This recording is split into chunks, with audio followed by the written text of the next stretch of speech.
Hello friends, welcome back to our YouTube channel Mathtech solution. I hope आप लोग अच्छे होंगे। आप लोग की स्टडी काफी अच्छी जा रही होगी। जैसा कि हम लोगों ने डिप्लोमा का अभी रिवीजन सीरीज करा रहे थे जो कि कंप्लीट हो चुका है, उन लोगों का पेपर कंप्लीट हो चुका है। तो आज हम स्टार्ट करने वाले हैं अपने बीटेक के सिलेबस को, जो कि मैकेनिकल से रिलेटेड है, जो कि फोर्थ सेमेस्टर से है, जो कि हमारा फोर्थ सेमेस्टर के जितने भी सब्जेक्ट है उसके बारे में हम बात करने वाले हैं। हमारे पास देखिए, हर सब्जेक्ट में क्या होता है, 5 यूनिट होती है। हर सब्जेक्ट में हमारे पास 5 यूनिट होती है। इन 5 यूनिट को हम क्या करेंगे, एक वीडियो में एक यूनिट की बात करेंगे। पर वीडियो हम एक यूनिट की बात करने की कोशिश करेंगे, जहां पे हम क्या करेंगे, अपने पूरे सिलेबस को कंप्लीट करने की कोशिश करेंगे। जो जो चीजें हैं paper of point of view से, जो भी चीजें हैं हम आपको आपके यहाँ तक पहुंचाने की कोशिश करेंगे। यहाँ पे जितनी भी चीजें होंगी, चाहे वो न्यूमेरिकल हो प्लस थ्योरेटिकल हो, न्यूमेरिकल प्लस थ्योरेटिकल, हर सब्जेक्ट के हम न्यूमेरिकल को भी बात करेंगे, न्यूमेरिकल प्लस थ्योरी दोनों की बात करने की कोशिश करेंगे। न्यूमेरिकल प्लस थ्योरी दोनों की बात करने की कोशिश करेंगे। जो जो चीजें हमारे paper of point of view से होगा, केवल उतना ही बात करेंगे। और ये एक तरह की रिवीजन सीरीज होगी, जहां पे हम हर यूनिट की बात करने वाले हैं। तो उतना ही हम बात करेंगे जितना हमें पेपर की जरूरत होगी, जितनी हमें पेपर की नीड होगी। तो चलिए बिना देरी के हुए आज के लेक्चर को स्टार्ट कर देते हैं। लेकिन लेक्चर स्टार्ट होने से पहले हम आपसे रिक्वेस्ट यही करेंगे कि अगर आप लोगों को ये वीडियो अच्छी लगेगी, प्लीज चैनल को सब्सक्राइब कीजिएगा एंड कमेंट करके बताइएगा क्या आपको नेक्स्ट वीडियो की नीड है। जैसे कि हम आज यूनिट फर्स्ट इंजीनियरिंग मैकेनिक्स का लेने वाले हैं।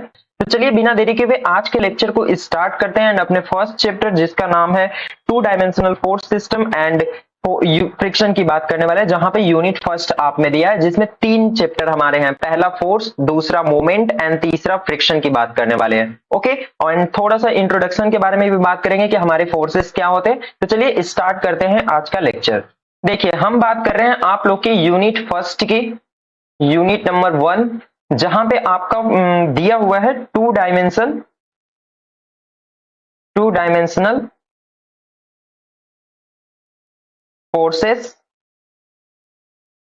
सिस्टम ऑफ फोर्सेस या सिस्टम ऑफ फ्रिक्शन भी बोल सकते हैं हम इसको, एंड फ्रिक्शन की बात करने वाले हैं। तो हम क्या करेंगे, हम इसको 2 पार्ट में डिवाइड करेंगे, जो कि 1 आवर का होगा हमारा। तो यूनिट फर्स्ट में हम क्या करेंगे कि सिस्टम ऑफ फोर्स तक जितनी भी हमारे 2 डायमेंशन है उसके बारे में बात करेंगे। फिर उसके बाद हम क्या करेंगे, नेक्स्ट लेक्चर में जो शाम तक प्रोवाइड हो जाएगा या कल मॉर्निंग तक प्रोवाइड हो जाएगा आपको, उसकी बात करेंगे, हम फ्रिक्शन की बात करेंगे वहां पे। एंड प्लस न्यूमेरिकल की भी थोड़ी बहुत जो आपके क्वांटम वगैरह में दिए होंगे, जो इंपॉर्टेंट क्वेश्चंस होंगे उसके बारे में बात कर लेंगे। ओके, तो आइए अपने फर्स्ट चैप्टर को स्टार्ट करते हैं। देखिए, कभी भी आपको जब भी कोई भी सब्जेक्ट पढ़ना हो, चाहे वो या आपका मैकेनिक्स ही हो या फिर थर्मल हो या फिर सोम हो, कोई भी सब्जेक्ट पढ़ना हो, तो उससे पहले आपको उसके इंट्रोडक्शन के बारे में जानना काफी ही जरूरी है। इट मीन्स कि इंट्रोडक्शन का कहने का मतलब ये है कि आपको इंजीनियरिंग ड्राइंग या फिर इंजीनियरिंग मैकेनिक्स या फिर थर्मल जो भी चीजें हैं आपको पढ़नी क्यों है, इसमें है क्या चीज, सबसे पहले ओवरव्यू लेना काफी ही जरूरी है। तो उसी तरीके से यहाँ पे अगर हम मैकेनिक्स की बात करते हैं, तो आप लोगों ने इससे पहले भी मैकेनिक्स पढ़ा होगा। कहाँ पे, फिजिक्स जब आप लोगों ने पढ़ा होगा, तो वहां पे भी मैकेनिक्स की बात किया होगा। तो हम आपको एक चीज बता दें कि जब भी हम कोई सब्जेक्ट पढ़ते हैं तो हमें क्या करना रहता है, दूसरे सब्जेक्ट से कनेक्ट करना रहता है। उसे क्या करना रहता है, दूसरे सब्जेक्ट से कनेक्ट करना रहता है। तो सबसे पहले हम ये देख लेते हैं कि हमारी फिजिक्स क्या होती है। देखिए, अगर हमारी कोई बॉडी, अगर मान लीजिए ये कोई हमारी बॉडी है और ये हमारा इन्वायरमेंट है, या तो बॉडी इन्वायरमेंट के साथ या फिर इन्वायरमेंट हमारा बॉडी के साथ अगर कोई इंटरेक्शन करता है, कोई भी एक्टिविटी, फिजिकल एक्टिविटी वहां पे होती है, लाइक दैट अगर हमारी बॉडी इन्वायरमेंट में रखी है, तो आपको पता है कि उस पर gravitational forces and frictions and air के कोई भी कॉन्ट्रैक्शन, जो भी हमारे चीजें लगती हैं, इतनी सारी चीजें, जो भी कई सारी चीजें होती हैं, जैसे कि हमारे फोर्सेस वगैरह लगते हैं। तो वो चीजें जो होती है ना हमारी बॉडी इन्वायरमेंट के साथ, या फिर इन्वायरमेंट भी हमारी बॉडी के साथ जो इंटरेक्शन करती है, उसे ही हम बोलते हैं फिजिक्स। इसमें बहुत सारी चीजें हैं, बहुत ही डीप में हमारा फिजिक्स होता है।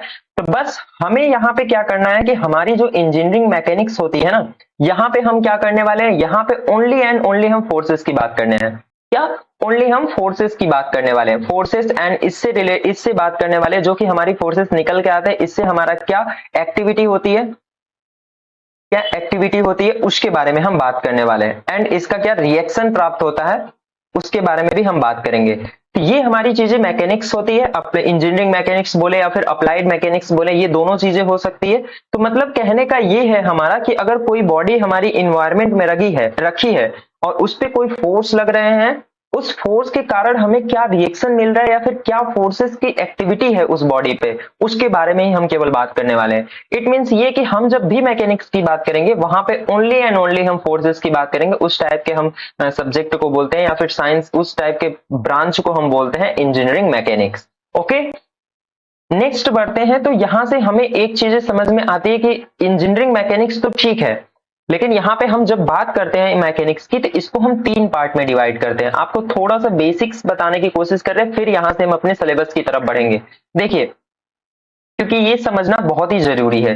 देखिए, जब भी हम क्लासिफिकेशन ऑफ मैकेनिक्स की बात करते हैं, क्लासिफिकेशन ऑफ मैकेनिक्स की बात करते हैं, तो इसको हम सबसे पहले 2 पार्ट में डिवाइड करते हैं। 2 पार्ट में डिवाइड करने का मतलब है कि हमारा पहला जो मैकेनिक्स आता है उसमें हम ओनली एंड ओनली स्टैटिक्स की बात करते हैं, स्टैटिक्स एंड सेकंड हमारा होता है यहाँ पे डायनेमिक्स। आपको थोड़ा सा इसका हिंदी बताते हुए चलता हूं मैं। जब भी हम वर्गीकरण करते हैं मैकेनिक्स का तो इसको हम 2 पार्ट में डिवाइड करते हैं। पहला हमारा स्टैटिक होता है, स्टैटिक को हम हिंदी में बोलते हैं स्थैतिक, एंड दूसरा हमारा होता है डायनेमिक। डायनेमिक डायनेमिक को हम हिंदी में बोलते हैं गतिक। ओके, ये 2 चीजें आपको पता होनी चाहिए। देखिए, स्टैटिक में क्या होता है, स्टैटिक में हमारी बॉडी जो होती है ना, स्टैटिक में हमारी जो बॉडी होती है, बॉडी हमारी रेस्ट में होती है। बॉडी क्या होती है, बॉडी हमारी रेस्ट में होती है। इट मींस कि इस पे जितने भी फोर्सेस हमारे लगते हैं वो क्या होते हैं, इक्विलिब्रियम में बनाए रखते हैं उस बॉडी को, और वो बॉडी हमारी क्या करती है, रेस्ट के में बनी रहती है। आई होप ये चीजें आपको समझ में आ गई होगी। लाइक दैट अगर हम इसके थोड़े से डायग्राम की तरफ बढ़े तो देखिए, हमारा डायग्राम कुछ इस तरीके से हो सकता है। ये हमारी कोई बॉडी होगी, इस पे कोई वेट W लग रहा होगा, इसका कोई रिएक्शन R लग रहा होगा। मान लीजिए हमने इस पे कोई फोर्स F लगाया है, तो इसके कारण, फोर्स के कारण भी हमारे पास इसमें कोई मोशन नहीं आ रहा होगा। उस टाइप के हम क्या कहते हैं, उस टाइप की बॉडी, उस टाइप के मैकेनिक्स को हम बोलते हैं स्टैटिक मैकेनिक्स। लाइक दैट आप जो भी मैकेनिक्स यहाँ पे पढ़ने वाले हैं वो सारी की सारी मैकेनिक्स हमारी क्या है, स्टैटिक्स ही है। जैसे कि आप सोम पढ़ते हैं, स्ट्रेंथ ऑफ मटेरियल पढ़ते हैं, वहां पे भी आपकी बॉडी क्या होती है, आपकी बॉडी रेस्ट में ही रहती है।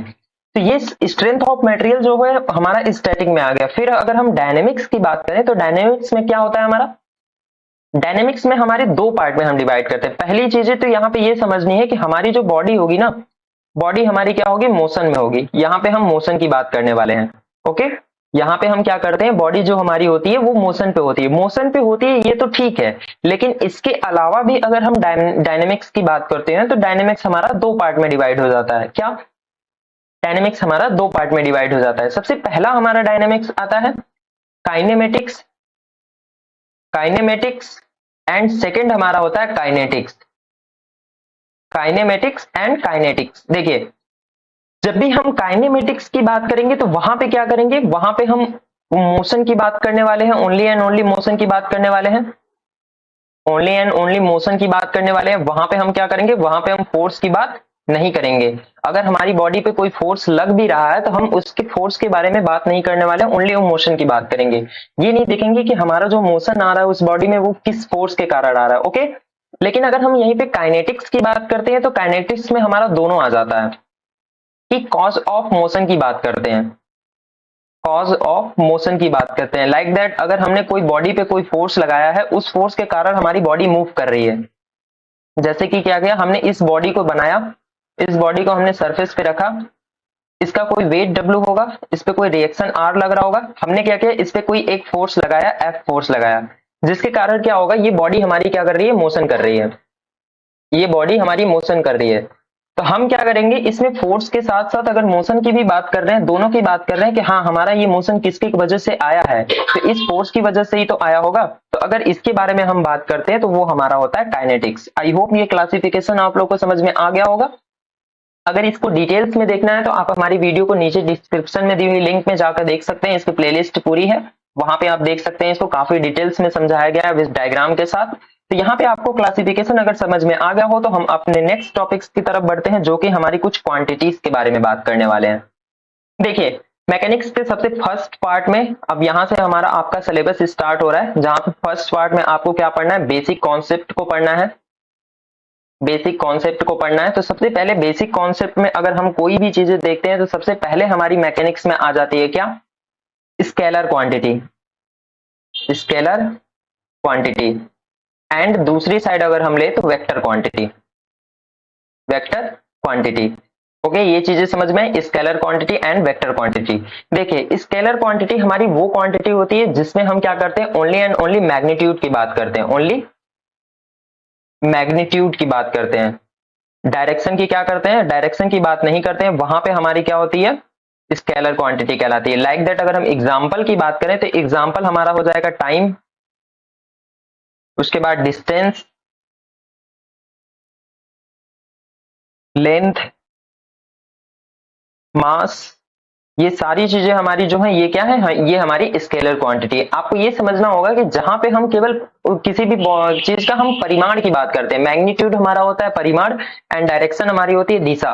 तो मैग्नीट्यूड हमारा जहां पे हम ओनली एंड ओनली मैग्नीट्यूड की बात करेंगे वो हमारी होती है स्केलर क्वांटिटी, जहां पे हम डायरेक्शन की बात नहीं करते हैं। अगर आपको टाइम बताना हो तो आप टाइम ये बताते हैं ना कि टाइम हमारा 2 आवर हो रहा है या फिर 5 o'clock हो रहा है या फिर 7 o'clock हो रहा है, या डिस्टेंस को आप बताते हैं तो डिस्टेंस को ये बताते हैं कि 15 किलोमीटर या फिर 10 किलोमीटर। उसी तरीके से अगर आप लेंथ को कोई बताते हैं तो उसमें भी आप क्या करते हैं, 5 मीटर या फिर 7 मीटर वैसे ही बताते हैं, जैसे मास को आप केजी में बताते हैं। यहाँ पे आपको कोई डायरेक्शन नहीं बताता है कि हाँ हमारा ये मास इस डायरेक्शन में लग रहा है।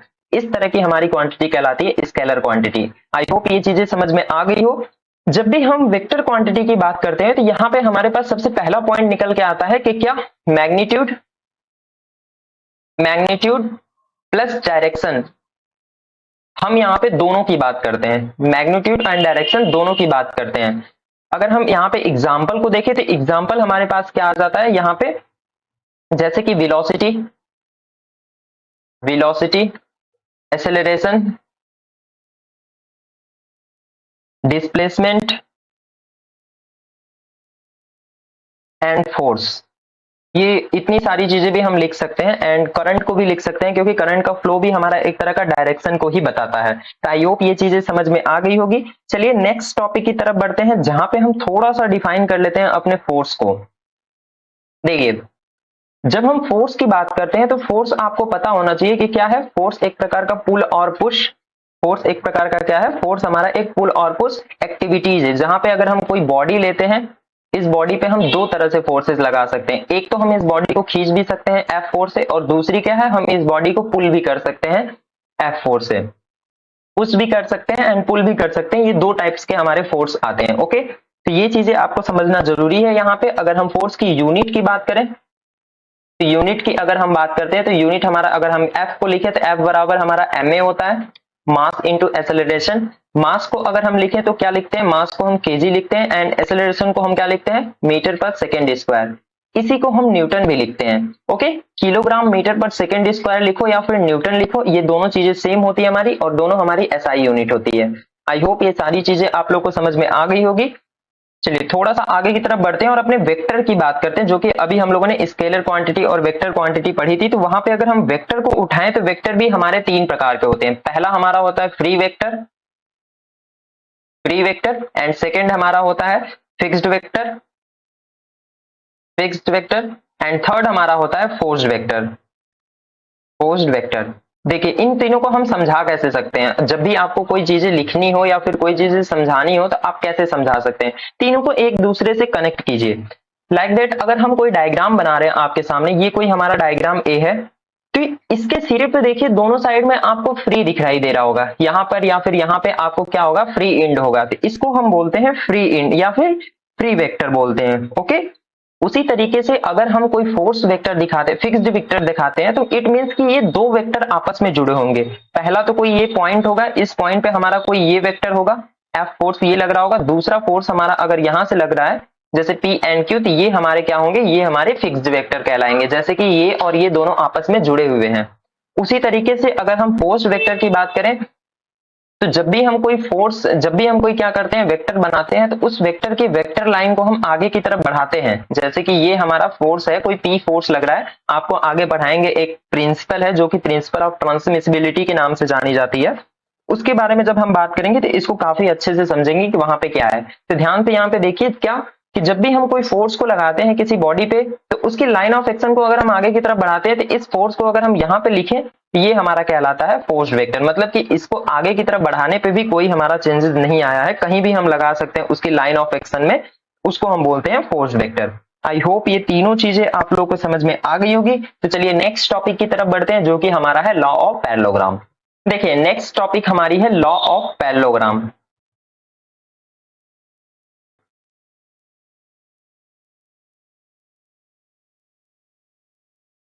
जब भी हम कोई लॉ पढ़ते हैं ना, यहाँ पे ध्यान दीजिएगा थोड़ा सा, जब भी हम कोई लॉ पढ़ते हैं तो उससे पहले हमें ये चीजें जानना होगा कि ये लॉ हमारे क्या बताता है, किस लिए है। उससे पहले हम थोड़ा सा आपको पीछे ले जाना चाहते हैं, जैसे कि हमारा ये है कि अगर हमारे कोई फोर्स, जैसे कि आपको अगर इससे पहले हम बताएं तो क्या कि अगर हमारा कोई फोर्स एक बॉडी पे लग रहा हो, जैसे कि ये हमारा, देखिए आपको सिंपल समय तरीके से हम ये समझा दे सकते हैं कि ये हमारा जो लॉ ऑफ पैरेललोग्राम होता है ना, ये फोर्स को डिफाइन करने के लिए होता है। कोई फोर्स अगर हमारी कोई बॉडी पे लग रहा है तो उसके रिजल्टेंट को शो कराने के लिए होता है। तो उससे पहले आपको ये समझना होगा कि फोर्सेस को हम क्लासिफाई कैसे कर सकते हैं, जो कि हमने अभी ये चैप्टर का नाम ही पढ़ा था कि सिस्टम ऑफ फोर्स। तो इसको क्लासिफाई थोड़ा सा कर लेते हैं, फिर उसके बाद आगे बढ़ते हैं। सिस्टम ऑफ फोर्स थोड़ा सा यहाँ पे समझने की कोशिश कीजिएगा।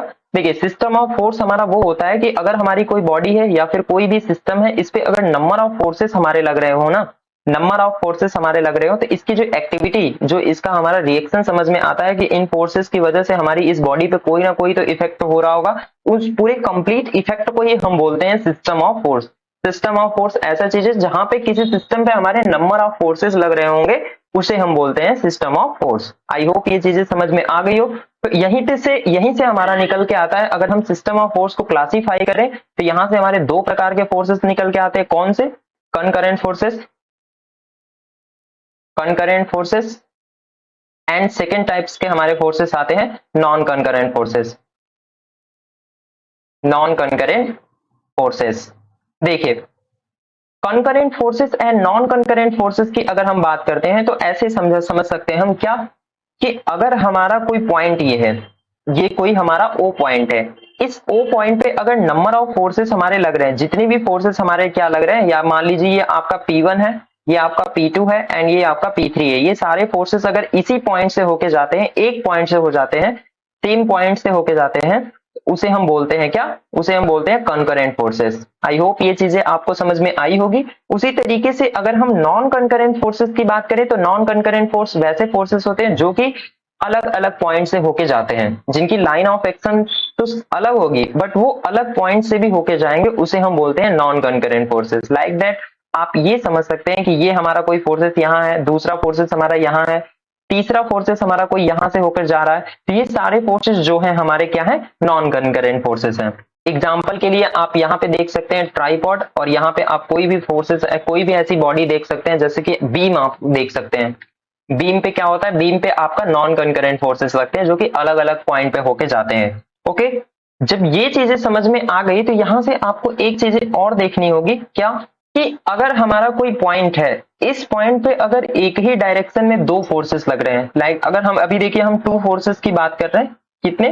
दो फोर्सेस की बात कर रहे हैं। ओके, वन फोर्स तो लगेगा तो वो तो ठीक है, वहां पे हम तो निकाल लेंगे, जैसे कि किसी पॉइंट पे या फिर किसी बॉडी पे, मान लीजिए ये हमारी कोई बॉडी है, इस बॉडी पे अगर एक फोर्सेस लग रहा है तो इसको तो हम कैलकुलेट कर लेंगे। यहाँ पे तो हमारा रिजल्टेंट की अगर हम बात करेंगे तो रिजल्टेंट हमारा क्या आ जाएगा? आर बराबर हमारा एफ ई आ जाएगा, यहाँ पे अगर हम बात करें वन फोर्सेस की।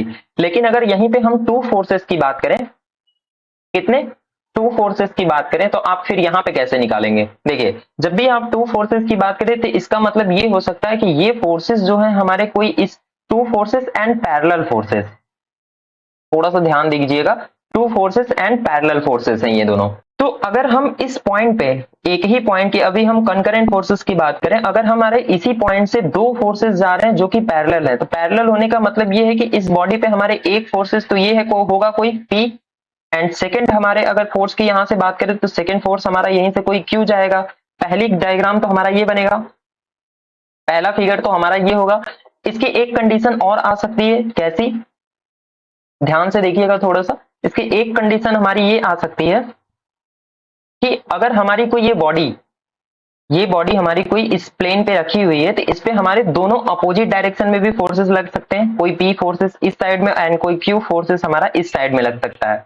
तो आपसे क्या पूछेगा कि जो भी इस पॉइंट पे या फिर जो भी इस बॉडी पे हमारे फोर्सेस लग रहे हैं ना, उनके रिजल्टेंट बताओ। ये चीजें आपसे पूछेगा।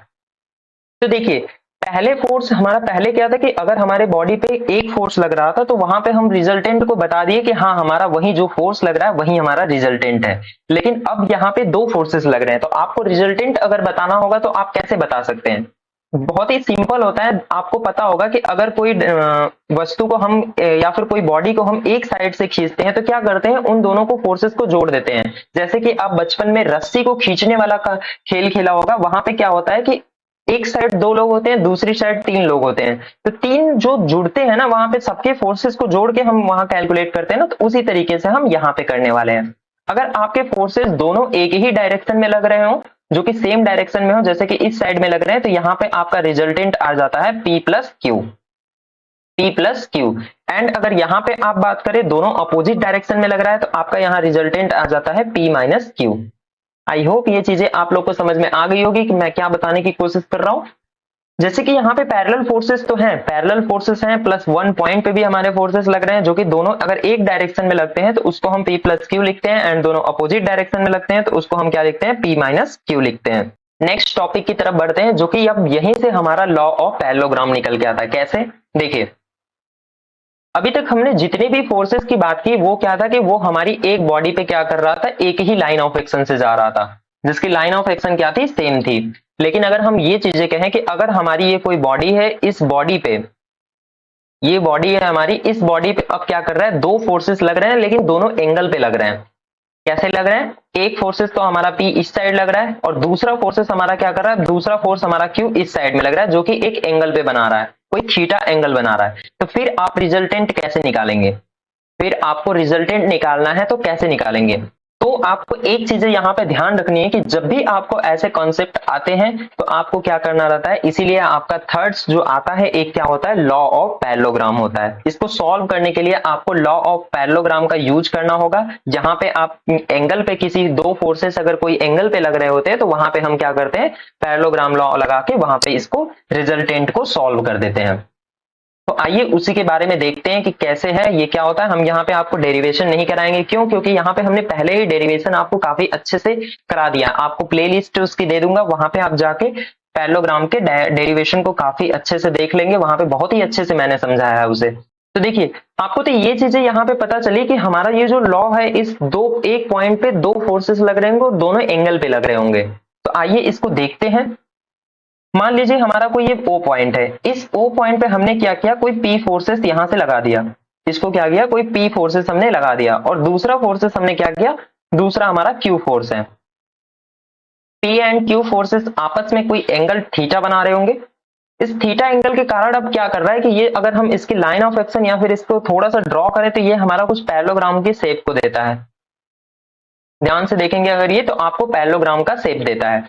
तो आपको क्या करना है कि इस पैरेललोग्राम के शेप का आपका ये जो डायगोनल होता है ना, ये जो डायगोनल होता है यही क्या करता है, यही रिजल्टेंट को बताता है। आपको मैंने वहां पे काफी डिटेल में समझाया है, तो आप प्लीज वहां लेक्चर में जाके देख सकते हैं इसको, क्योंकि ये एक रिवीजन सीरीज है तो आपको काफी डीप में मैं नहीं ले जा सकता।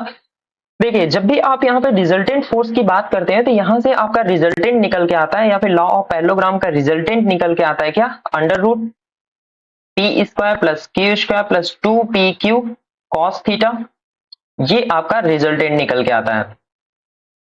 एंड अगर इसी एंगल की थीटा की बात करें, जो कि हमारा रिजल्टेंट है, वो P के साथ कितना एंगल बना रहा है एंड Q के साथ कितना एंगल बना रहा है, उसके बारे में भी आपको कभी कभी पूछ देता है। जैसे कि अगर ये अल्फा एंगल P के साथ बना रहा है और ये बीटा एंगल Q के साथ बना रहा है, तो आप यहाँ पे क्या लिखेंगे, आप यहाँ पे लिखेंगे tan अल्फा बराबर, देखिए सिंपल हम आपको समझा दे रहे हैं कैसे लिखना है। अगर ये R हमारा P के साथ एंगल बना रहा है तो आप इसको क्या कीजिए, P को नीचे लिखिए, एंड बचा हुआ जो फोर्स है आपका Q, उसके साथ एक बार साइन लगा दीजिए, साइन थीटा, एंड नीचे की साइड आपको कॉस थीटा लगा के लिख देना है।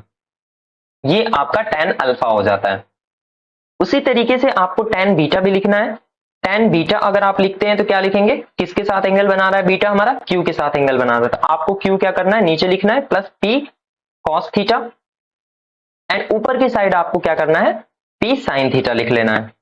ये चीजें आपको सिंपल समझ में आनी चाहिए कि जिससे एंगल आपको पूछ रहा है उसको आपको नीचे रखना है, एंड जो अपोजिट हमारा फोर्स बच रहा है उसको आपको क्या करना है, साइन एंड कॉस लगा के कर लेना है, ताकि वो tan थीटा ही हमारा है। जैसे कि साइन ऊपर है कॉस नीचे है, तो ये दोनों आपस में मिले तो tan ही आता है ना। तो ये चीजें आपको थोड़ी सी ध्यान में रखनी है। यहाँ पे अलग अलग केसेस होते हैं जिसके बारे में हम बात नहीं करेंगे, अगर क्वेश्चन सॉल्व करेंगे तो वहां पे हम इसको देख लेंगे। चलिए नेक्स्ट आगे की तरफ बढ़ते हैं। यहाँ पे आपको क्वेश्चन कई सारे मिल जाएंगे। नेक्स्ट आगे की तरफ बढ़ेंगे जहां पे हम लॉ ऑफ मोशन की बात करने वाले हैं। देखिए नेक्स्ट टॉपिक है हमारी लॉ ऑफ मोशन। आपने इसको फिजिक्स में काफी अच्छे से पढ़ा होगा, आपको पता होगा कि मोशन के लॉ की बात करते हैं, जब भी मोशन के लॉ को बात करते हैं तो आपको न्यूटन नामक साइंटिस्ट का नाम आ जाता है। न्यूटन साइंटिस्ट का नाम आ जाता है जिन्होंने तीन लॉ दिए थे। पहला हमारा था first law of motion, first law, second law and third law. ये चीजें आपको पता होनी चाहिए। फर्स्ट लॉ को आप क्या कहते हैं, इनर्शिया लॉ कहते हैं, इनर्शिया लॉ भी कहते हैं। एंड थर्ड लॉ को आप क्या कहते हैं, रिएक्शन लॉ भी कहते हैं, action reaction, action reaction law भी कहते हैं। ये चीजें आपको ध्यान होनी चाहिए। फर्स्ट लॉ में हमारा क्या कहता है कि अगर हमारी बॉडी कोई रेस्ट में है, क्या कहता है, आप ध्यान से सुन लीजिए इस कॉन्सेप्ट को थोड़ा सा। यहाँ पे क्या कहता है ये फर्स्ट लॉ हमारा, कि अगर हमारी कोई बॉडी रेस्ट में है तो वो रेस्ट में ही बनी रहेगी, या फिर अगर हमारी कोई बॉडी मोशन में है तो वो मोशन में ही बनी रहेगी जब तक कि हम उस पर कोई एक एक्सटर्नल फोर्स ना लगा दें। कहने का मतलब ये है कि अगर हमारी साइकिल चल रही हो तो हमारी साइकिल एक कांस्टेंट स्पीड से चल रही होती है। जब तक कि हम उस पर क्या करें, कोई एक्स्ट्रा फोर्स ना लगाएं, तब तक वो क्या करेगी, वो वहीं के वहीं चलती रहेगी, उसी स्पीड से चलती रहेगी। या फिर दूसरी भाषा में हम ये समझे कि अगर हमारी कोई बॉडी रखी हुई है तो वो रखी ही रहती है जब तक कि हम उस पर कोई फोर्स ना लगा के उसको दूसरी जगह पे डिप्लेस ना कर दें। ओके, फर्स्ट लॉ समझ में आया। सेकेंड लॉ की अगर हम बात करें तो सेकेंड लॉ आपको सिंपल पता है कि अगर हमारी कोई बॉडी है जिसका मास दिया हुआ है, m मास है, तो उस पर हमारा फोर्स जो लगता है वो फोर्स की क्या होती है, मास इंटू एक्सेलरेशन अगर हम लिख देते हैं तो वो हमारी फोर्स को बताता है, जिसको हम क्या कहते हैं, सेकेंड लॉ ऑफ फोर्सेस बोलते हैं।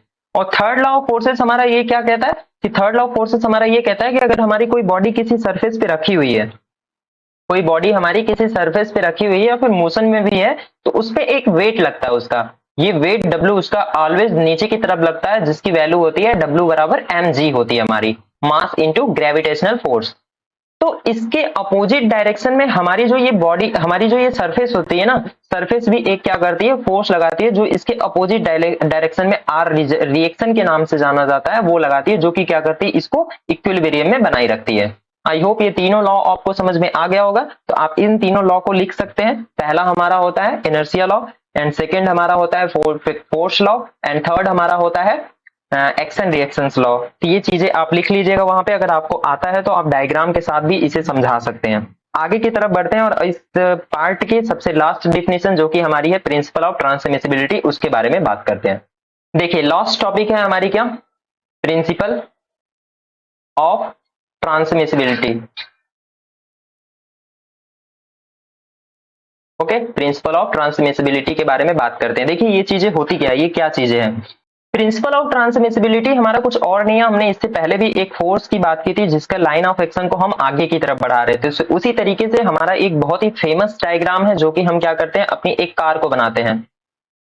आप अगर डिप्लोमा किए होंगे तो वहां पे भी आप इसके बारे में देखे होंगे कि आपको डायग्राम ऐसा कुछ दिखाई देता है, या फिर अगर आप 10th या 12th भी किए हैं तो वहां पे भी आप इस डायग्राम को काफी अच्छे से देखे होंगे। क्या होता है कि हम इस बॉडी पे एक फोर्स लगाते हैं, हम इस कार पे एक फोर्स लगाते हैं जो कि हमारा F फोर्स होता है, जो क्या होता है हमारा एक F फोर्स इस पे कार पे लगाते हैं।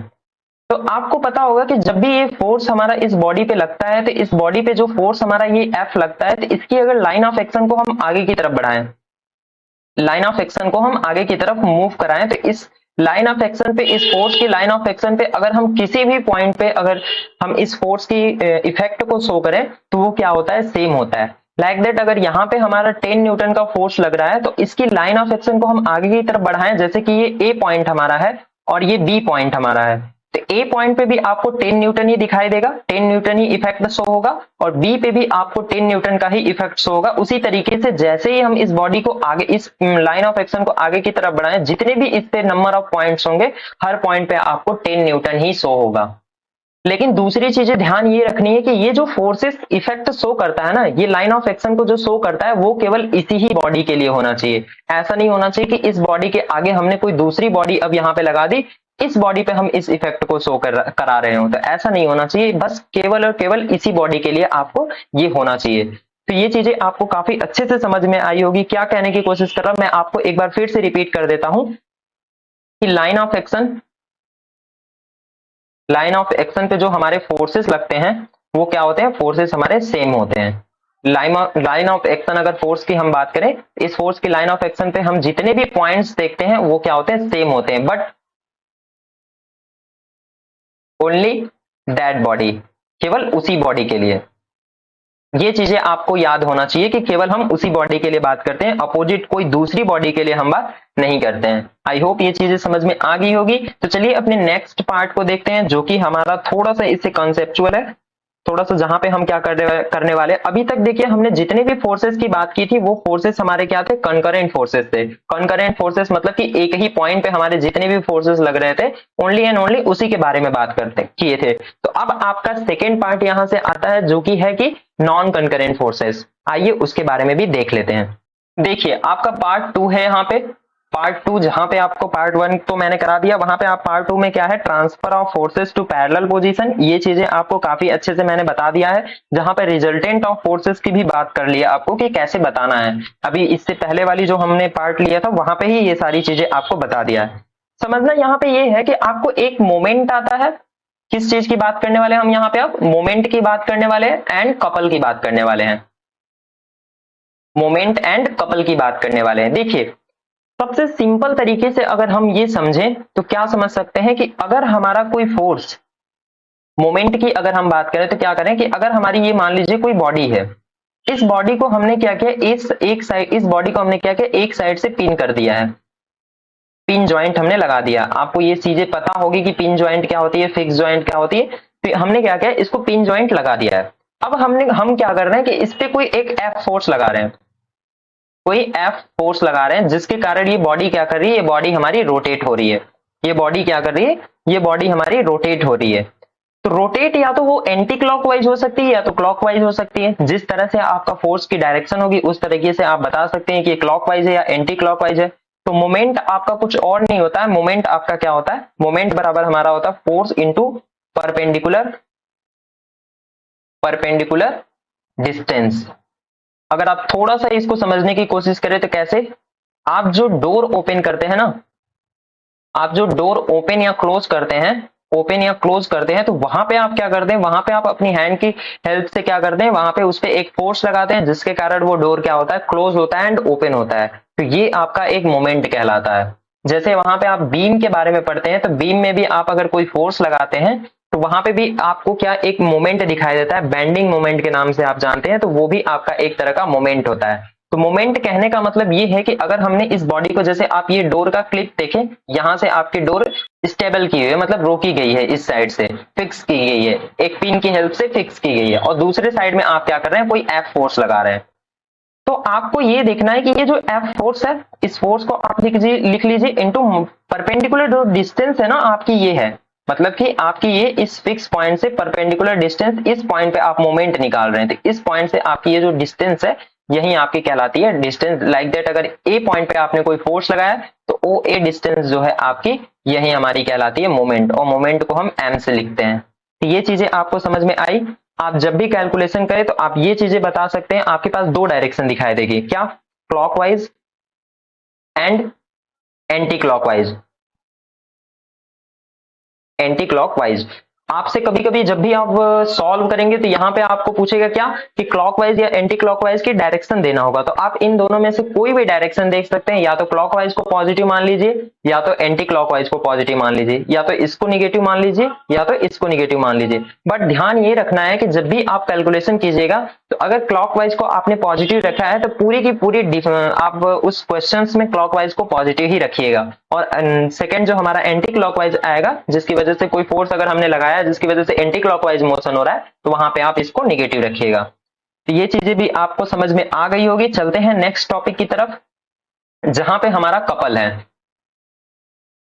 कपल, अभी इसके बारे में जब क्वेश्चंस करेंगे तो वहां पे देख लेंगे कि फोर्स हमारा मोमेंट निकालते कैसे या फिर कपल हमारा निकलता कैसे है। ओके, देखिए जैसे कि ये हमारी कोई बॉडी रखी हुई है, ये बॉडी हमारी कोई रखी हुई है। इस बॉडी पे अब क्या करना है, हमें एक कोई फोर्स यहां से लगाना है। इस बॉडी पे हमने क्या किया, यहाँ पे कोई फोर्स F बराबर मान लीजिए 10 न्यूटन का लगा दिया। तो करना क्या है कि इसके पैरेलल एंड अपोजिट डायरेक्शन में, हमारा अपोजिट डायरेक्शन में कोई एक डिस्टेंस पे हमें ऐसा फोर्स लगाना है जो क्या करे, इस बॉडी को मूव होने से रोके रखे। जैसे कि अगर हमने इस पे क्या किया, कोई यह फोर्स बराबर 10 न्यूटन का फोर्स लगाया, तो जिसकी वजह से ये बॉडी क्या करेगी, ये बॉडी हमारी करेगी मोशन कुछ इस तरीके से। लेकिन अब हमें करना क्या है कि इस 10 न्यूटन की, जितना हमने 10 न्यूटन इस साइड से लगाया उतना ही हमें क्या करना है, एक 10 न्यूटन का फोर्स इस डायरेक्शन से लगाना है। कोई 10 न्यूटन का फोर्स हमें इस डायरेक्शन से लगाना है। लेकिन एक क्या करना है, एक हमें परपेंडिकुलर डिस्टेंस होनी चाहिए, परपेंडिकुलर डिस्टेंस होनी चाहिए। ये चीजें आपको ध्यान रखनी है। मतलब कि यहां पे अगर हम कपल को निकालें तो कपल आप यहां पे लिख सकते हैं कि F into perpendicular distance, perpendicular distance. लेकिन ध्यान में ये आपको रखना है कि कपल जब भी आप निकालते हैं ना, तो two forces, two opposite and same magnitude,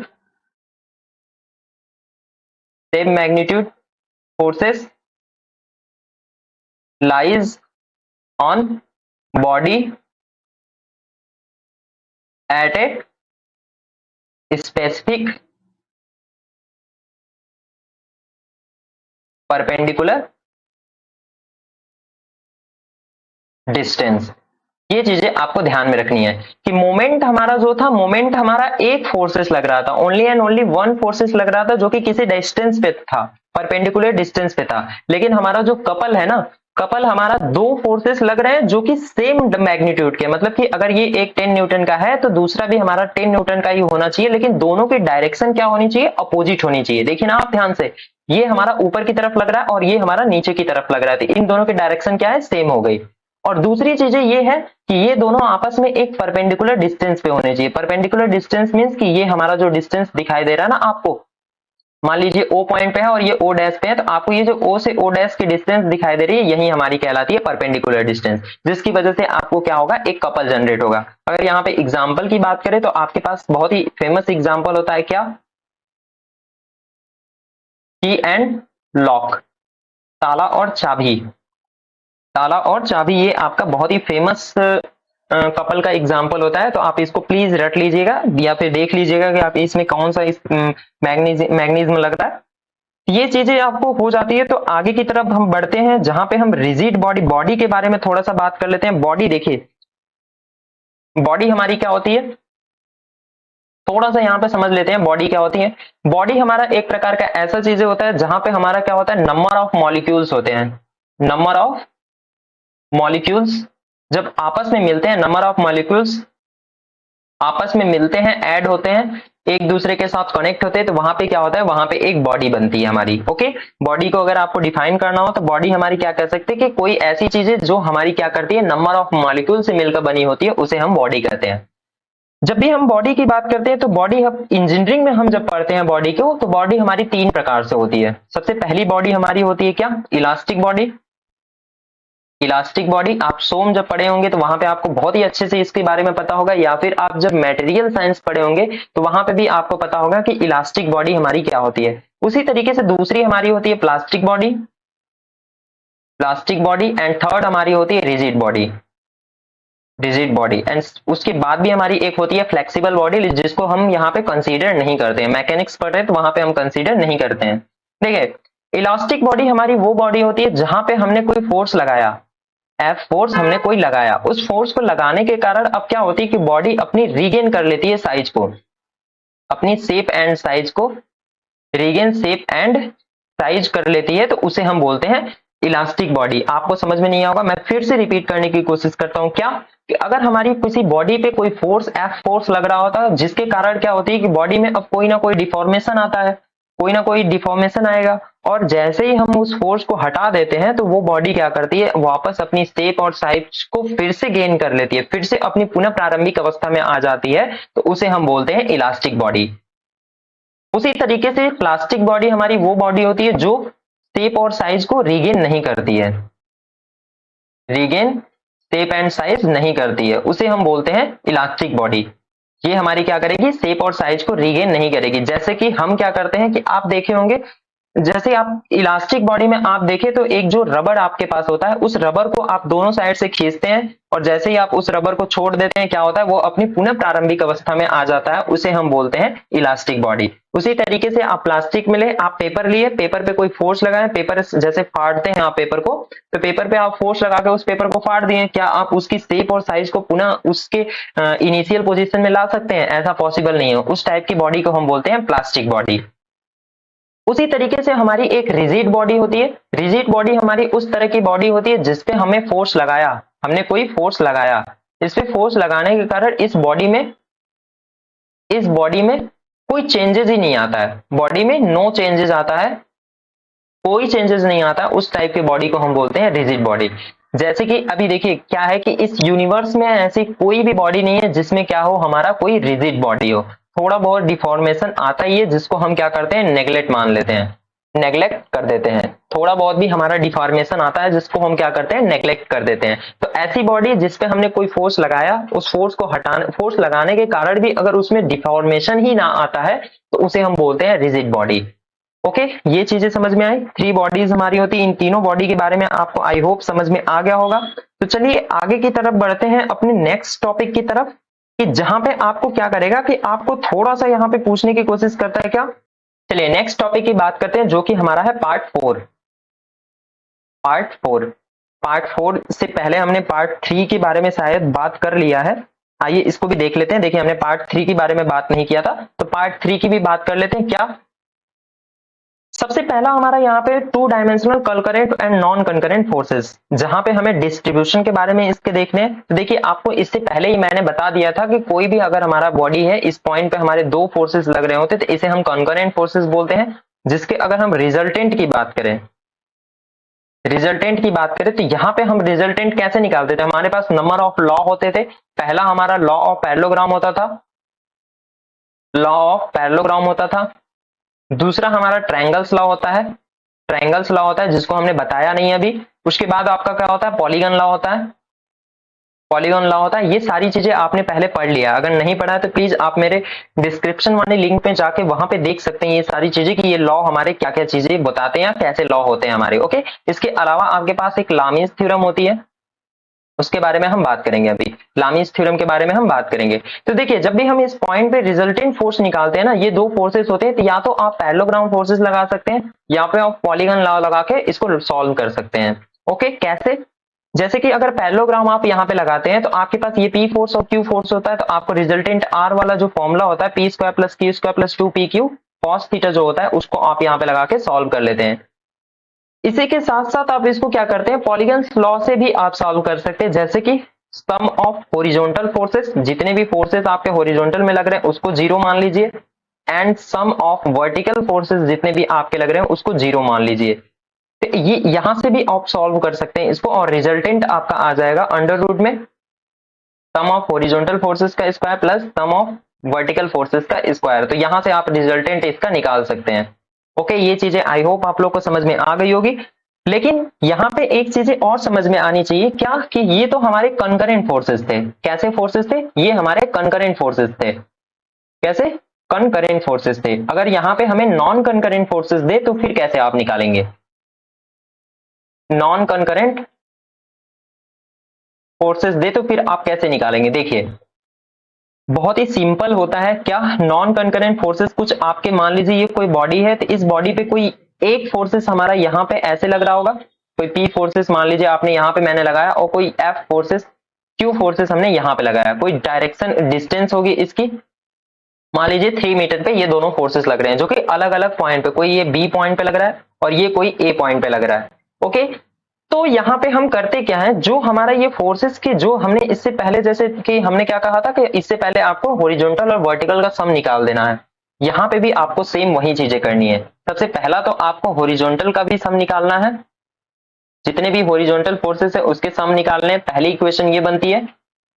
दूसरी इक्वेशन आपकी यहाँ पे ये बनती है कि आपको जितने भी वर्टिकल फोर्सेस दिए हैं उसका भी सम जीरो निकालना है, उतना भी जितना भी सम आपका आता है उसको जीरो निकालना है। लेकिन तीसरी पॉइंट हमारी यहाँ पे ये आ जाती है कि यहाँ पे आप मोमेंट भी निकालते हैं, मोमेंट ऑफ एनी पॉइंट। जिस पॉइंट पे आप मोमेंट निकालना चाहते हैं, मान लीजिए P पॉइंट पे आप मोमेंट निकालना चाहते हैं या फिर A पॉइंट पे आप मोमेंट निकालना चाहते हैं, तो वहां पे आप क्या कर सकते हैं, उस पॉइंट का मोमेंट आपको जीरो रखना होगा, उस पॉइंट के अबाउट आपको मोमेंट निकाल के जीरो रखना होगा। जैसे कि आप अगर यहाँ पे बी पॉइंट पे मोमेंट निकाल रहे हैं, तो सबसे पहले तो आपको ये पी, देखिए इस पी के कारण आपका मोमेंट कितना हो जाएगा, जीरो हो जाएगा। जैसे एम बी अगर हम लिखें, तो M B sigma M B अगर हम जीरो लिखें, तो यहाँ पे हम क्या कर सकते हैं, आपको ये बी पॉइंट पे जो मोमेंट आ रहा है ना, पी के कारण जो बी पे मोमेंट आ रहा है, ये तो जीरो हो जा रहा है। क्यों? क्योंकि परपेंडिकुलर डिस्टेंस ही आपकी नहीं है यहाँ पे, तो ये जीरो हो जाएगा। प्लस आप अगर इधर से देखें तो आपको ये लिख सकते हैं, यहाँ पे प्लस करें या माइनस करें दोनों कर सकते हैं, तो आप पी क्यू इंटू 3 मीटर लिख सकते हैं, क्योंकि ये 3 मीटर यहाँ से लेंथ है, तो 3 मीटर करके आप जीरो लिख सकते हैं। तो 3Q इक्वल जीरो यहाँ पे हो सकता है आपका। ओके, ये चीजें समझ में आई। आगे की तरफ बढ़ते हैं। जैसे आपने कंकरेंट फोर्सेस में क्या करना है, कंकरेंट फोर्सेस में आपके दो ही रिजल्टेंट अगर निकालना है या फिर उसको सिंप्लीफाई करना है, तो आप यही दो इक्वेशन लिख सकते हैं, इसको और इसको। इसके अलावा आपका मोमेंट यहाँ पे नहीं आएगा। क्यों? क्योंकि वो एक ही पॉइंट से हमारे सारे फोर्सेस जा रहे हैं, तो वहां पे मोमेंट निकालने की जरूरत नहीं है। उसी तरीके से अगर नॉन कंकरेंट पूछता है, तो वहां पे आपको मोमेंट की भी जरूरत पड़ेगी। आई होप ये चीजें समझ में आ गई होगी। नेक्स्ट टॉपिक की तरफ चलते हैं, जो कि हमारा फोर्थ पार्ट है। यहाँ पे हम फ्री बॉडी डायग्राम के बारे में पढ़ने वाले हैं। पार्ट 4 की अगर बात करें, पार्ट 4 में हम दो पार्ट की बात करने वाले हैं, क्या, फ्री बॉडी डायग्राम और उसके बाद इक्विलिब्रियम ऑफ फोर्सेस इक्वेशन की बात करने वाले हैं। कैसे, देखते हैं, आइए। सबसे पहले हम फ्री बॉडी डायग्राम की बात करते हैं। फ्री बॉडी डायग्राम, अगर आपको थोड़ा सा भी याद होगा कि आप जब भी क्वेश्चन सॉल्व करते थे, या फिर आपको थोड़ा सा, बिल्कुल भी नहीं, ज्यादा नहीं, थोड़ा सा भी अगर आपको याद होगा, स्ट्रिंग वाले क्वेश्चन हो गए या फिर इस तरह के जो क्वेश्चंस हमारे होते हैं, तो आप इसका क्या करते हैं, इसको सॉल्व करने के लिए एक फ्री बॉडी डायग्राम बनाते हैं। तो देखिए, फ्री बॉडी डायग्राम हमारा कुछ और ऐसा डायग्राम नहीं होता है। क्या होता है कि हम अपनी बॉडी को अलग कर लेते हैं, इस बॉडी को हम क्या करते हैं, अलग कर लेते हैं। जैसे कि यहाँ पे हम क्या करते हैं, इस बॉडी को बना देते हैं। अब क्या करते हैं कि इस बॉडी पे जितने भी हमारे सपोर्ट होते हैं, सपोर्ट हो गया, या फिर जितने भी हमारे रिएक्शंस लग रहे हो, कोई भी फिक्स पॉइंट हो या फिर कैसे भी पॉइंट हो, हम क्या करते हैं, उसको हटा देते हैं। जितने भी कांटेक्ट हो, कांटेक्ट सरफेस हो या फिर सपोर्ट हो, इन सभी चीजों को हम क्या कर सकते हैं, हटा देते हैं, और अपनी पूरी की पूरी बॉडी को देखते हैं। जो भी हमारी ये बॉडी है, जैसे इस पॉइंट पे अगर हम इसको ए पॉइंट मान ले, तो इस ए पॉइंट वाली बॉडी को हम क्या करते हैं, बाहर निकाल देते हैं। अब इस पे हम ये देखते हैं कि इस पे अब हमारे फोर्सेस क्या क्या लग रहे हैं। सबसे पहले तो इसका वेट होता है, इस वेट W को आपको दिखाना है। दूसरी चीजें आपको इस पे रिएक्शन को देखना है। पहली चीजें क्या है, पहली चीजें आपको इसके वेट को दिखाना है, वेट को दिखाना है। एंड सेकेंड चीजें आपको इस पे फोर्सेस क्या लग रहे हैं, उस फोर्सेस को दिखाना है। एंड थर्ड चीजें आपको रिएक्शन के बारे में दिखाना है कि इस पे कौन कौन से रिएक्शन हमारे लग रहे हैं। तो ये तीन चीजें आपको शो करनी होती है। जैसे कि वेट यहाँ नीचे आ गया, अगर इस पे रिएक्शन की बात करें, तो आपको यहाँ पे देखिए कॉन्टेक्ट है, तो यहाँ से आपका एक रिएक्शन हो जाएगा। मान लीजिए ये कोई O पॉइंट है और ये O डैश पॉइंट है, तो यहाँ पर RO, और यहाँ से आपका एक और रिएक्शन RO डैश आ जाएगा। तो यहाँ से आप इन दोनों रिएक्शन को दिखा सकते हैं। पहली रिएक्शन तो आपकी ये हो जाएगी RO, और सेकेंड रिएक्शन आपकी यहाँ से हो जाएगी RO डैश। इन दोनों रिएक्शन को भी अगर आप दिखा देते हैं, तो ये आपका कहलाता है फ्री बॉडी डायग्राम। मतलब कि वो चीजें, वो डायग्राम जहां पे हम इस बॉडी के कांटेक्ट को नहीं दिखाते हैं या फिर कोई सपोर्ट को नहीं दिखाते हैं, ओनली एंड ओनली उस पे लगने वाले फोर्सेस एंड उसके वेट एंड उसके रिएक्शन के बारे में बात करते हैं, उस डायग्राम में केवल उसी चीजों को दिखाते हैं, तो उसे हम बोलते हैं free body diagram. I hope ये चीजें समझ में आई होगी। तो चलिए नेक्स्ट टॉपिक की तरफ बढ़ते हैं, जो कि हमारा इसी से रिलेटेड है, लामीज थ्योरम। बहुत ही कॉन्सेप्चुअल थ्योरम है, बहुत ही सिंपल थ्योरम भी अगर हम बोले तो हो। देखिए क्या, लामीज थ्योरम। लामीज थ्योरम हमारा क्या होता है, मान लीजिए कि अभी तक देखिए इससे पहले हमने जितने भी फोर्सेस की बात की थी जहां पे हमने रिजल्टेंट निकाला था, जैसे कि लॉ ऑफ पैरेललोग्राम की बात किया था, तो हमने क्या किया था, वहां पे हमने जो फोर्सेस लिए थे वो हमारी किसी पॉइंट पे दो ही फोर्सेस लग रहे थे। ये चीजें आपको पता होनी चाहिए कि हमने जो फोर्सेस इससे पहले निकाला था ना, वो क्या था, वो हमारा एक पॉइंट पे क्या कर रहे थे, दो फोर्सेस लग रहे थे। लेकिन लामीज थ्योरम ऐसा नहीं है। लामीज थ्योरम ये चीजें कहता है कि हमारे जो फोर्सेस अब लगेंगे ना, ये फोर्सेस हमारे क्या करेंगे, एक पॉइंट पे दो से अधिक होंगे। दो से अधिक मतलब होने का मतलब कि कम से कम तीन हो, कम से कम भी ना बोल के हम सीधे ये कह सकते हैं कि only and only three forces लगेंगे, वहां पे हम लामीज थ्योरम की बात करते हैं। जैसे कि ये कोई हमारा पॉइंट ओ है, इस पॉइंट पे हमारे अगर तीन फोर्सेस लग रहे हैं, कोई ये पी फोर्सेस है एंड कोई क्यू फोर्सेस है, तो इसका रिजल्टेंट हमारा एक होगा जो आर फोर्सेस होगा ना। इन तीनों को अगर हम बताते हैं, इन तीनों फोर्सेस को एक ही पॉइंट पे लगाते हैं, तो उसको हम बोलते हैं, इसके रिजल्टेंट को अगर हम निकालते हैं तो उसको हम बोलते हैं लामीज थ्योरम। अब देखिए लामीज थ्योरम तो बोल दिया, लेकिन लामीज थ्योरम का एक हमारा एक वो भी तो होगा, स्टेटमेंट भी होगा। तो स्टेटमेंट को अगर हम लिखें तो स्टेटमेंट हमारा हो जाता है कि Lami's theorem, it is state that, it is state that if three forces, if three forces acting at a point, देखिए इसमें कोई प्रूफ वगैरह इसका नहीं आता है, आपसे स्टेटमेंट ही पूछ सकता है। स्टेटमेंट के अलावा आपको क्या पूछ सकता है, आपसे इसका फॉर्मूला पूछ सकता है और डायग्राम पूछ सकता है। 5 नंबर में ये क्वेश्चन आने की पॉसिबिलिटी है, तो आप ये चीजें देख लीजिएगा कि इसमें कोई ज्यादा चीजें नहीं पूछता। यहाँ पे प्रूफ आपको करना है तो ट्रायंगल्स लॉ लगा के कर सकते हैं। तो देखिए कैसे है, it is state that if three forces acting at A point be in equilibrium, equilibrium जो हमारे तीन फोर्सेस लग रहे हैं ये किसी एक पॉइंट पे होने चाहिए, एक पॉइंट पे होने चाहिए और इक्विलिब्रियम में होने चाहिए। ये दो चीजें आपको यहां से पता होनी चाहिए। फिर उसके बाद क्या कह रहा है, then each forces is proportional to the sine of, to the sine of the angle of, the angle between the other two forces, the other two forces. ये चीजें आपको समझनी है। यहाँ पे क्या चीजें कह रहा है कि अगर हमारे कोई तीन फोर्सेस, ये कोई हमारे थ्री फोर्सेस किसी पॉइंट पे लग रहे हो, कोई एक ही पॉइंट पे लग रहे हो, उसके बाद वो क्या होने चाहिए, वो हमारे इक्विलिब्रियम में होते हैं। पहली चीजें तो ये है कि तीन फोर्सेस लगने चाहिए जो कि एक ही पॉइंट पे लगने चाहिए और इक्विलिब्रियम में होने चाहिए। तो क्या होता है कि जो प्रत्येक फोर्सेस, जो ईच फोर्सेस होते हैं वो प्रोपोर्शनल होते हैं साइन के, साइन एंगल के, किसके, अदर टू फोर्सेस के बीच में। आइए इसको देख लेते हैं। मान लीजिए कि हमारा ये पी फोर्सेस के बाद ये क्यू और आर के बीच में हमारा एंगल कोई अल्फा है, अल्फा है, ओके। और क्यू फोर्सेस के अलावा ये पी और आर के बीच में हमने कोई बीटा मान लिया और इसको हमने क्या किया, गामा मान लिया। तो आप अगर इस लामीज थ्योरम की हेल्प से इक्वेशन लिखते हैं ना, आप इस लामीज थ्योरम की हेल्प से जो इक्वेशन लिखते हैं, ये हमारा कोई आर फोर्सेस है, ये पी एंड ये क्यू है। एंगल को हम थोड़ा सा यहाँ पे शो करा लेते हैं, क्या, अल्फा, गामा एंड बीटा। तो आप यहां से जो इक्वेशंस लिखते हैं, इसके इक्वेशन आपको ये क्या कैसे लिखना है, साइन रूल से लिखना है, साइन रूल से लिखना। और साइन रूल हमारा ये कहता है कि अगर हमने कोई फोर्स, मान लीजिए कोई पी फोर्सेस लिया, तो इस पी फोर्सेस को लीजिए और इसके अलावा जो दो फोर्सेस आपके बच रहे हैं ना, जैसे क्यू और आर बच रहे हैं, इसके बीच में जो एंगल बन रहा है उसका आप साइन ले लीजिए।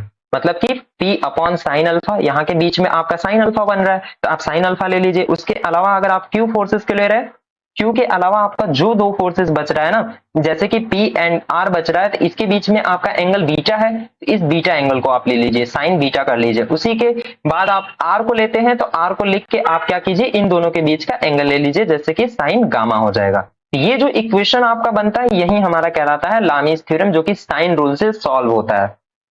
आई होप ये चीजें समझ में आ गई होगी। तो आपको इसमें थोड़ा सा नोट करके लिखना होगा, क्या, थोड़े से इस स्टेटमेंट से निकल के आता है कि हमारी ये जो थ्योरम होती है ना, ये थ्योरम अप्लीकेबल होती है only and only, theorem is applicable